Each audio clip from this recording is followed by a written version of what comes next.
आज की कक्षा में आप सभी का स्वागत है। आज हम अपनी हिंदी पुस्तक युवक भारती का एक नया पाठ देखेंगे जिसका नाम है ओजोन विघटन का संकट। अब सबसे पहले तो ओजोन क्या है? ओजोन एक लेयर है जिसके बारे में हम इस पाठ में ज़्यादा पढ़ेंगे। और विघटन होना किसी चीज़ का घटना, कम होना या नष्ट होना के लिए विघटन बोला जाता है। का संकट मतलब परेशानी। और हम सब जानते हैं कि हमारा पर्यावरण बहुत ज़्यादा मनुष्य के किए हुए गलत कर्मों को भुगत रहा है, क्योंकि चारों तरफ इतना ज़्यादा प्रदूषण है। और इस वजह से प्रकृति का जितनी भी हानि हो या न हो, मनुष्य को आगे चलकर इस हानि के बहुत बड़ा नुकसान भुगतना पड़ेगा, जो हम अभी समझ नहीं रहे हैं। और इसके लेखक हैं डॉक्टर कृष्ण कुमार मिश्र। आप लोगों की पुस्तक में इस पाठ का समावेश इसलिए किया गया है क्योंकि हम युवा पीढ़ी, हम आज की पीढ़ी इस चीज़ में कहीं न कहीं इस चीज़ को रोक लगा सकते हैं, इस चीज़ में परिवर्तन ला सकते हैं। और अगर हर इंसान यह सोचना छोड़ दे कि मैं अकेला क्या कर सकता हूँ और यह सोचना शुरू कर दे कि मैं क्या कर सकता हूँ एक सकारात्मक तरीके से, तो सारी चीज़ों में बदलाव आएगा। और बिल्कुल इस बात के लिए तैयार रहिएगा कि यह बदलाव पॉजिटिव होगा, बहुत ही सकारात्मक बदलाव आने वाला है हमारे आपके कोशिश से। तो पाठ को देखते हैं। उसके पहले हम लेखक का परिचय, प्रमुख कृतियाँ देखेंगे। कठिन शब्द देख लेते हैं पहले। उपाधि, पदवी, जनमानस, जनता का मन, लोकप्रिय जैसे हम फेमस कहते हैं इंग्लिश में, जनसाधारण की पसंद को कहते हैं। व्यापक लेखन, व्यापक लेखन का मतलब है विस्तृत तरीके से किया हुआ लेख जो डिटेल्ड होता है। मौलिक, आधारभूत, जिसको हम बोलते हैं ना बेसिक, कोई चीज़ बिल्कुल नेचुरल है, मौलिक है। अनुदित करना, किसी चीज़ का अनुवाद करना। प्रकाशित, छपा हुआ। सशक्त, मजबूत। हस्ताक्षर, दस्तखत। वैज्ञानिक, विज्ञान संबंधी ज्ञान रखने वाला व्यक्ति, जो विज्ञान के नए जिसे हम इंग्लिश में साइंटिस्ट बोलते हैं, नए यह अनुसंधान करते हैं, ये नए। समकालीन। लेखक परिचय, डॉक्टर कृष्ण कुमार मिश्र जी का जन्म 15 मार्च 1966 को 1966 को उत्तर प्रदेश के जौनपुर में हुआ।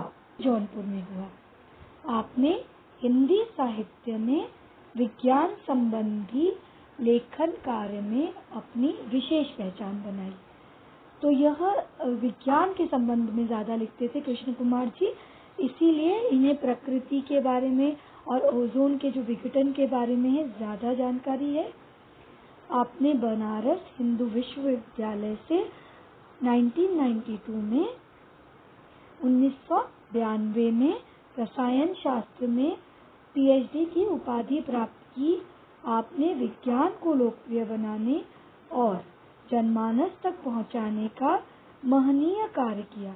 बहुत ही महान काम इन्होंने किया। इन्होंने कहा विज्ञान जो है ना, वो पढ़े लिखे लोगों का एरिया है, पढ़े लिखे लोग इस बारे में ज़्यादा बात करते हैं, पर इन्होंने विज्ञान को जनमानस तक पहुंचाया, जन जन के मन तक पहुंचाया। इसके लिए आपने लोक विज्ञान के अनेक विषयों पर हिंदी में व्यापक लेखन किया। बहुत ही संक्षेप में, बहुत ही अच्छे तरीके से इन्होंने लिखा। विज्ञान से संबंधित आपकी अनेक मौलिक एवं अनुदित पुस्तकें, अनुवाद किया इन्होंने, कई पुस्तकों का अनुवाद किया इन्होंने, और इन्होंने इसे प्रकाशित कराया। और साथ ही साथ आप विज्ञान लेखक की समकालीन पीढ़ी के सशक्त हस्ताक्षर हैं। इन्हीं के तरीके से बहुत सारे लेखकों ने लिखा, पर इनकी जो लेखनी है वो ज़्यादा ताकतवर है। आप मुंबई के होमी भाभा विज्ञान शिक्षा केंद्र में वैज्ञानिक हैं। तो सोने पे सुहागा यह है कि न सिर्फ ये लेखक हैं पर वैज्ञानिक हैं।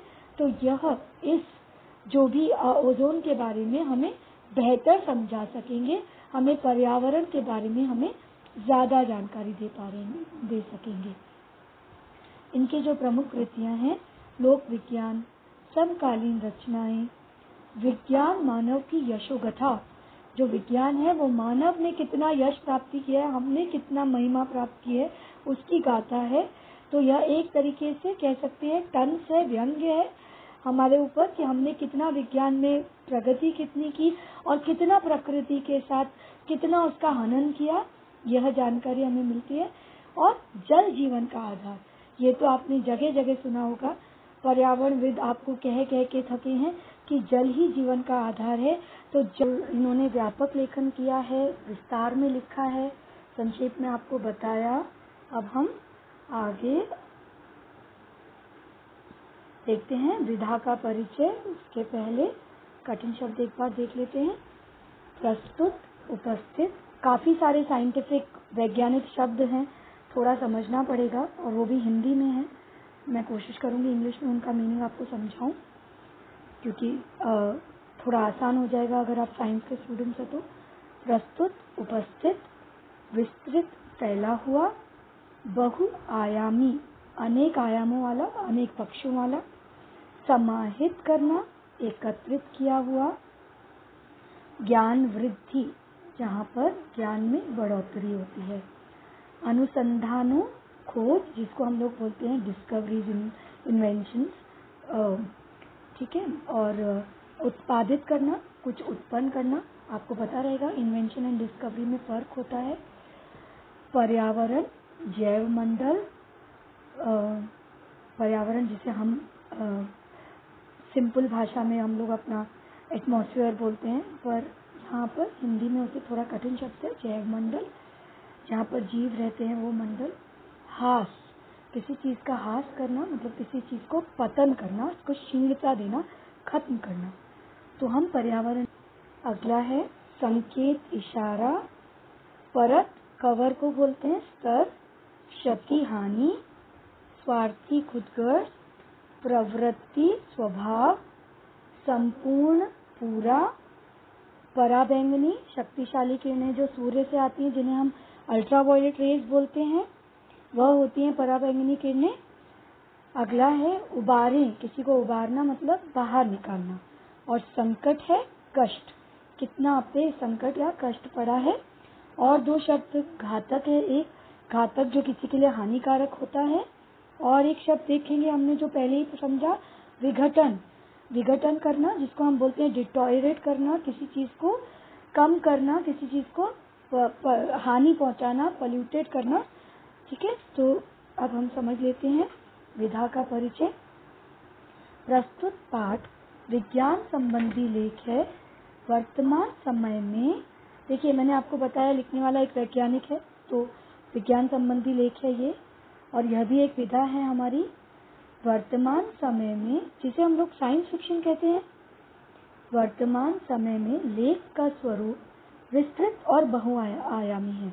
तो आजकल जो भी लेख लिखे जाते हैं ना, वो बड़े विस्तार में लिखे जाते हैं और उसके बहुत सारे पक्ष होते हैं। आप जब पढ़ते हैं ना तो आपको बहुत सारी बातें समझ आती हैं। इसमें विज्ञान, सूचना एवं तकनीकी विज्ञान जैसे विषयों का लेखन भी समाहित होता है। तो न सिर्फ यहाँ पर लेखन होता है बल्कि विज्ञान होता है, सूचना होती है, टेक्नोलॉजी के बारे में हमें ज़्यादा मालूम पड़ता है। विज्ञान जैसे विषयों पर अनेक लेख विभिन्न पत्रिकाओं तथा पुस्तकों के रूप में पाठकों के सम्मुख आ रहे हैं, जो ज्ञान वृद्धि में सहायक हो रहे हैं। तो जैसे जैसे यह आजकल साइंस फिक्शन के ऊपर, विज्ञान के ऊपर पत्रिकाएं और पुस्तकें आ रही हैं, तो लोगों की ज्ञान वृद्धि अधिक हो रही है और यह सहायता करते हैं हमें हमारे पर्यावरण के बारे में ज़्यादा ज़्यादा बताते हैं, अधिक समझाते हैं। पाठ का परिचय देखिए। प्रस्तुत पाठ में मनुष्य की सुविधाओं के लिए किए जाने वाले अनुसंधानों और उत्पादित किए जाने वाले साधनों के कारण पर्यावरण के होते जा रहे ह्रास की ओर संकेत किया गया है।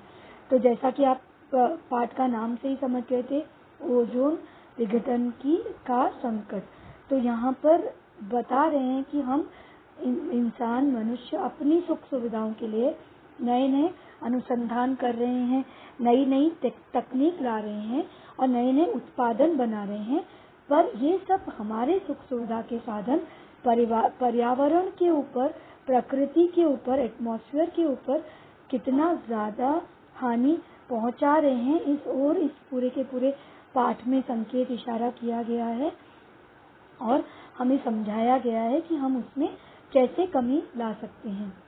वर्तमान समय में ओजोन की परत में छेद होना, जो ओजोन की एक लेयर है, कवर है, जो वो स्तर है हमारे इसमें, उसमें छेद होता जा रहा है, अथवा हम पूरी परत को ही हानि पहुंचा रहे हैं, क्षति पहुंचा रहे हैं।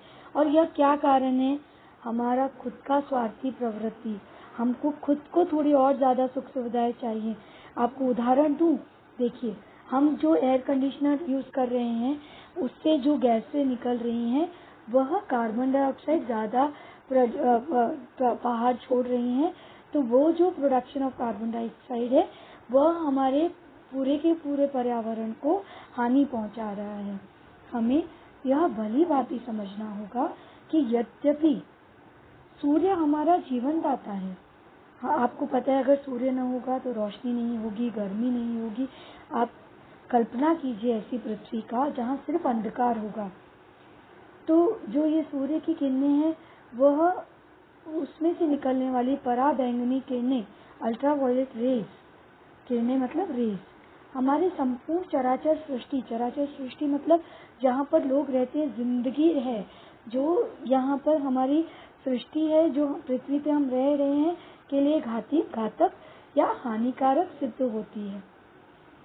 इसी प्रकार हमारे जो फ्रिज हैं, रेफ्रिजरेटर हैं, उसमें से निकलने वाली गैसें और कोई भी हीटर से निकलने वाली गैसें, वो हमारे पर्यावरण को प्रदूषित कर रही हैं, हानि पहुंचा रही है, घातक हैं। अतः आज यह आवश्यक है कि ओजोन के विघटन को रोकने का हम संकल्प करें। हम युवा पीढ़ी हैं, हम एक नई दिशा दिखाएं, अपनी पृथ्वी पर पृथ्वी वासियों को समझाएं कि क्या गलत है और क्या सही है, और मानव जाति को इस संकट से उबारें। कभी हमें ये सोचना पड़ेगा कि हम चले जाएंगे, उसके बाद जो अगली पीढ़ी के लिए हम पृथ्वी छोड़ जाएंगे, यह धरती छोड़ जाएंगे आने वाली मानव जाति को, तो हम संकट में धकेल रहे हैं। मैंने कहीं एक बहुत अच्छा डॉक्टर अब्दुल कलाम का लिखा हुआ पढ़ा था कि जो हम अपने लिए सुख सुविधा प्रदान करने के लिए, प्राप्त करने के लिए नए नए अनुसंधान कर रहे हैं, हमारी, आपको पता है, जो अगले युद्ध होंगे वो कोई सत्ता के लिए नहीं होंगे, सियासी ताकतों के लिए नहीं होंगे, वो जल के लिए होंगे। यह उन्होंने लिखा था और यह बात अभी ही बहुत सच होती दिख रही है कि मनुष्य, यह जो जीवनदायिनी वस्तु है जल, उसके लिए ही लड़ लेगा आपस में, क्योंकि वह कल होगी नहीं। हम उसे इस कदर बर्बाद कर रहे हैं कि कल वह बचेगी ही नहीं आने वाली पीढ़ियों के लिए। आगे चलते हैं पाठ की तरफ। समझिए, वर्तमान युग विज्ञान और प्रौद्योगिकी का युग है। अच्छा, अब ये शुरू करने के पहले कठिन शब्द समझना बहुत जरूरी है, क्योंकि कई सारे शब्द विज्ञान से लिए हुए हैं। रुकिए, प्रौद्योगिकी उद्योग विज्ञान है, जो हम नए नए उत्पादन बना रहे हैं ना, उनका विज्ञान है। भौतिक मतलब सांसारिक, होड़ करना, प्रतिस्पर्धा करना, एक दूसरे से कंपटीशन करना। विसंगतियां, अच्छी संगति का अभाव, अच्छे संग का अभाव। प्रदूषण, वातावरण की भौतिकी में ऐसा परिवर्तन करना जिससे पर्यावरण को बहुत ही हानि पहुंचे। पोल्यूशन आप सीधी भाषा में समझ सकते हैं, इंग्लिश सबको समझ आती है। भूमंडल, भूमंडल हमारी धरती है। प्रदूषित मतलब दूषित करना, हानि पहुंचाना। स्वच्छ, साफ, अछूती, जिसे छुआ न जाए। स्वच्छ मैंने फिर से गलती से कर दिया है।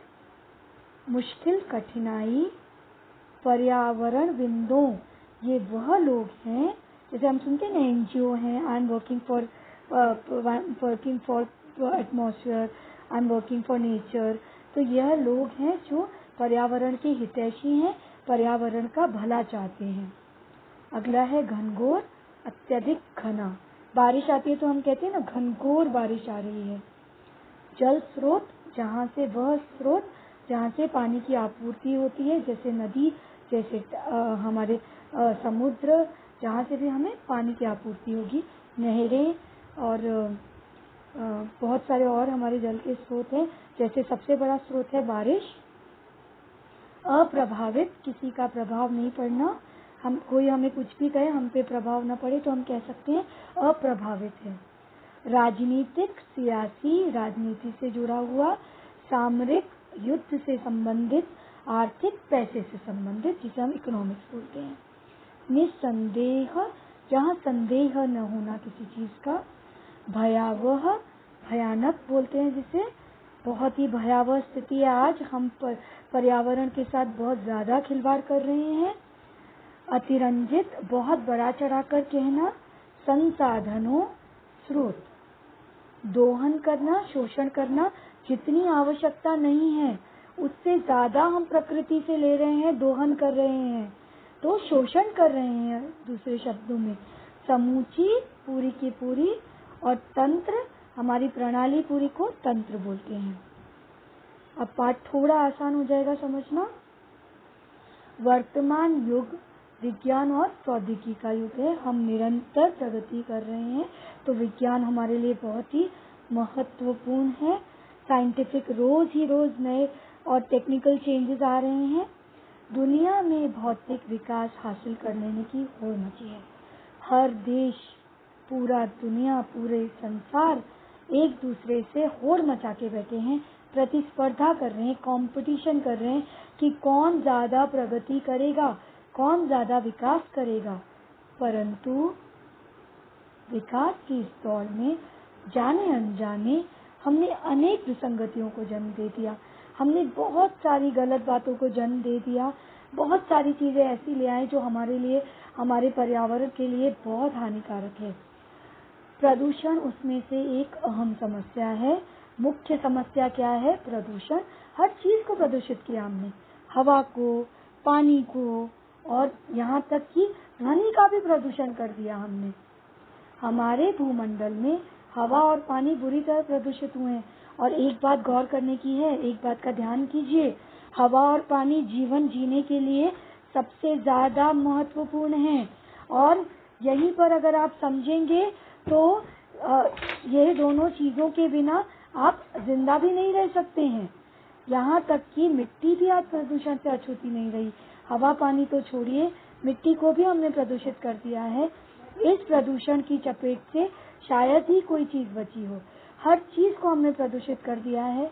सांस लेने के लिए स्वच्छ हवा मिलना मुश्किल हो गया, और इस चीज के लिए ये मुफ्त है। इसके लिए हमसे ईश्वर ने कभी कुछ मांगा नहीं। भूमंडल में हवा और पानी के लिए कोई कीमत नहीं अदा करनी पड़ती आपको, पर आज यही स्वच्छ हवा, स्वच्छ पानी मिलना बहुत ज्यादा मुश्किल हो गया है। जीने के लिए साफ पानी कम लोगों को ही नसीब हो रहा है। हर किसी को, आपको पता है राजस्थान के गांवों में लोग कितने कितने किलोमीटर चलकर एक एक घड़ा पानी भरकर लाते हैं। हमारे यहाँ पर बहुत आसानी से पानी मिल रहा है। तभी कहा गया है कि जीने के लिए साफ पानी कम लोगों को ही नसीब हो रहा है। पर्यावरणविदों का कहना है कि अगले 25 सालों में दुनिया को पेयजल के घनघोर संकट का सामना करना पड़ेगा। आज जितना आसान नहीं रहेगा किसी भी तरीके का पानी मिलना, क्योंकि पानी धीरे धीरे धरती पर कम होता जा रहा है। ये भी कह सकते हैं कि एक दिन धरती पर से पानी लुप्त हो जाएगा, गायब हो जाएगा। आज शायद ही कोई जल स्रोत प्रदूषण से अप्रभावित बचा है। जितने भी आप अपने जल स्रोत देखिए, river, sea, pond, everything is polluted. हर जगह हमने प्रदूषण फैला रखा है।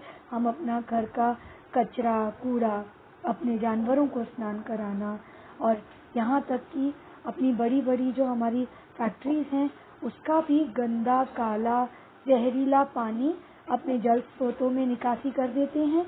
और उसके बाद हम कितने सारे जल जीवों को, आपको पता है धीरे धीरे कितने सारे जल के जीव लुप्त होते जा रहे हैं, कितने सारे जल की पेड़ पौधे लुप्त होते जा रहे हैं, पूरी वेजिटेशन को ही हम पूरी की पूरी कहते हैं ना, जीवों को ही हम खतरा बन चुके हैं। अपनी सुख सुविधा के लिए हमने कई तरीके के जीवों को, पेड़ पौधों को, वनस्पतियों को इस धरती से लुप्त कर दिया है, जो हमें पता भी नहीं चल रहा है।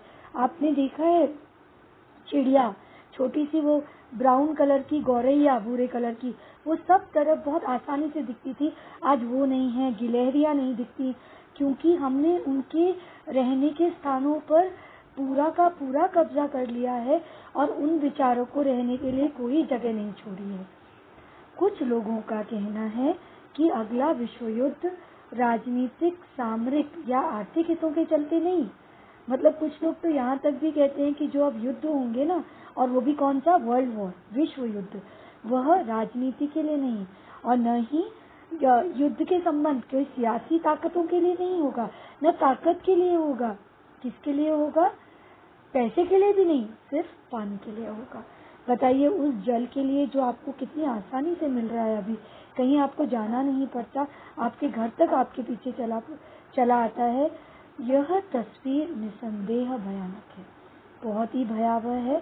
सोचिए कि, लेकिन इसे किसी भी तरह से अतिरंजित नहीं कर रहे, ये कोई हम बढ़ा चढ़ा के बात नहीं कर रहे हैं, यह सच्चाई है, यह होने वाला है और यह बहुत भयानक एक सत्य जो सबके सामने आज ही हमें दिखता है कि धीरे धीरे जब पानी खत्म हो जाएगा तो इंसान एक एक पानी की बूंद के लिए, हवा की जो हम क्या कर सकते हैं, ओजोन की परत को बचाने के लिए हम कम से कम एक पेड़ तो लगा ही सकते हैं। अधिक से अधिक पौधे लगाने से ऑक्सीजन अधिक से अधिक मात्रा में वायुमंडल में बनी रहेगी और ओजोन अणुओं का निर्माण होगा। इसके अलावा अगर हम अपने जो मेकअप के प्रोडक्ट्स हैं, जिसे हम सौंदर्य प्रसाधन और प्लास्टिक के कंटेनर्स और हमारे परफ्यूम स्प्रे की बॉटल्स, अगर इन सारे उत्पादकों का भी हम परहेज करें, उन्हें न इस्तेमाल करें, तो भी हम ओजोन लेयर को जल्दी उसका विघटन होने से बचा सकते हैं। और पता है, जब ओजोन लेयर हट जाएगी तो न सिर्फ मनुष्य बल्कि जीव जंतुओं की भी त्वचा खराब हो जाएगी, आंखों की बीमारियां हो जाएंगी। जैसे जैसे हम ये पाठ आगे पढ़ेंगे तो हम इस बारे में ज़्यादा समझेंगे। परिस्थितियां जिस तरह से बदल रही हैं और धरती पर संसाधनों के दोहन के चलते जिस तरह जबरदस्त दबाव पड़ रहा है, क्या है, वक्त बदल रहा है, पर्यावरण बद से बदतर होता जा रहा है और धरती पर जो भी हमारे नेचुरल चीजें हैं, वो उनको हम, जो भी हमारे पास संसाधन है, वो हम जरूरत से ज्यादा हम उसका इस्तेमाल कर रहे हैं। जितना नहीं करना चाहिए उससे भी ज्यादा हम उसको, सही शब्द है कि हम वेस्ट कर रहे हैं, वो ज्यादा बेहतर शब्द है। ठीक है, आगे देखते हैं। तथा समूची परिस्थितियों का तंत्र। अब हम अगले पेज पर चले जाते हैं। पहले कठिन शब्द देखिए। श्वसन, सांस लेना, चरमरा, टूटना, वायुमंडल वातावरण को बोलते हैं। पहलू पक्ष, एहतियाती सावधानी पूर्वक चर्चा करना, मतलब वाद विवाद, वार्तालाप करना किसी से। परमाणु, अत्यंत सूक्ष्म कण जिसको हम एटम बोलते हैं।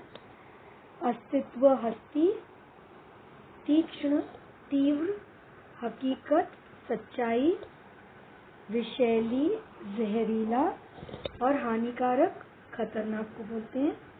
स्वास्थ्य, तो ये जो पूरा समूचा तंत्र जिस तरह चरमरा गया है, उसके चलते कुछ भी संभव हो सकता है। आगे बोल रहे हैं कि जो वनों की अवैध कटाई है उससे भी पर्यावरण को काफी नुकसान पहुंचाया है। और क्या हो रहा है कि इससे ना असंतुलित हो गया है मौसम चक्र भी। आपने देखा है, बारिश भी बहुत ज्यादा हो रही है और इसी प्रकार गर्मी भी बहुत ज्यादा पड़ रही है। तो ये बहुत ही चिंता का विषय है। विकास कार्य, जो हमारे रहने के लिए आवासीय बोलते हैं जिन्हें, वो सारी चीज़ों की आवश्यकता, उद्योगों की, हमारे को खनिज में चाहिए, मतलब मिनरल्स चाहिए, हमको मेटल्स चाहिए, तो हम जमीन को खोदते जा रहे हैं। पेड़ों की, वनों की कटाई की जा रही है, वर्षों से की जा रही है, आज से नहीं, कब से करते चले जा रहे हैं। और सबसे बड़ी बात, जनसंख्या का विस्फोट। इतनी ज्यादा पॉपुलेशन है हमारे देश की, और आजकल की जो पीढ़ी है ना, वो अगली पीढ़ी के बारे में बिना सोचे सिर्फ भोगवादी है कि मुझे लग्जरीज मिले, भोग मिले, आगे आने वालों का जो होगा देखा जाएगा। तो आगे बढ़ते हैं। फिलहाल यहाँ हम पर्यावरणीय प्रदूषण के सिर्फ एक ही पहलू पर चर्चा कर रहे हैं, और वह है ओजोन विघटन का संकट। और ओजोन के ऊपर बहुत सारी चीज़ों की वजह से फर्क पड़ रहा है, तो वो भी समझेंगे। पिछले कई वर्षों से पूरी दुनिया में इसकी चर्चा हो रही है तथा इसे लेकर खासी चिंता व्यक्त की जा रही है। दुनिया कम परेशान नहीं है। पहले क्या समझते थे कि ना विकासशील देश मतलब डेवलपिंग कंट्रीज को ही प्रॉब्लम है, हमको क्या है, पर आज नहीं है। आज विकसित देश जो डेवलप्ड कंट्रीज हैं वह भी समझ चुके हैं कि ओजोन सिर्फ किसी की बपौती नहीं, और जो पूरा का पूरा फर्क पड़ेगा, जो पूरा का पूरा इफेक्ट पड़ेगा ना, वो पूरी की पूरी पृथ्वी पे पड़ेगा, तो वो भी इस चीज से बच नहीं पाएंगे। तो पिछले कई वर्षों से पूरी दुनिया में इसकी चर्चा हो रही है तथा इसे लेकर खासी चिंता व्यक्त की जा रही है। अब ये लोग चिंतित हैं कि क्या किया जाए। आखिर यहाँ सवाल समूची मानव सभ्यता के अस्तित्व का है, क्योंकि आपको पता है ना, पूरा का पूरा मानव और उसकी सभ्यता जाति ही पूरी की पूरी लुप्त हो जाएगी अगर अभी ध्यान न दिया गया। और अगर हम चाहें ना तो पृथ्वी पे मानव जीवन लंबे समय तक चल सकता है। और कितनी सिंपल सी चीज़, हमें क्या करना है, वनों का संरक्षण, बस अपने पेड़ों को बचा लो वह। और अब यह प्रश्न उठता है कि ओजोन क्या है। पहले आपको ओजोन समझा देते हैं, वह कहाँ स्थित है और उसकी उपयोगिता क्या है, और इसका विघटन क्यों और कैसे हो रहा है। ओजोन विघटन के खतरे क्या क्या हैं, और ये यदि खतरे एक हकीकत है तो इस दिशा में हम कितने गंभीर हैं, हम कितना सोच रहे हैं इस बारे में। कई लोग हैं वो तो कल के बारे में सोचते ही नहीं। और साथ ही साथ न सिर्फ सोचना पड़ेगा, इससे निपटने के लिए क्या कुछ एहतियात मतलब सावधानी वाले कदम, स्टेप्स हमको उठाने पड़ेंगे। और क्या हम वह कर रहे हैं, मानव जाति ऐसा कुछ कर रही है। ओजोन एक गैस है जो ऑक्सीजन के 3 परमाणुओं से मिलकर बनी होती है। ठीक है, तो ये जो गैस है वह 3 एटम से मिलकर बनती है ऑक्सीजन के, और यह गैस नीले रंग की होती है और इसकी प्रकृति तीक्ष्ण और विषैली होती है, बहुत तीखी और जहरीली, मतलब कोई सूंघे तो मर जाए ऐसी होती है। यह मानव स्वास्थ्य के लिए हानिकारक है, मैं आपको पहले भी समझा चुकी हूँ।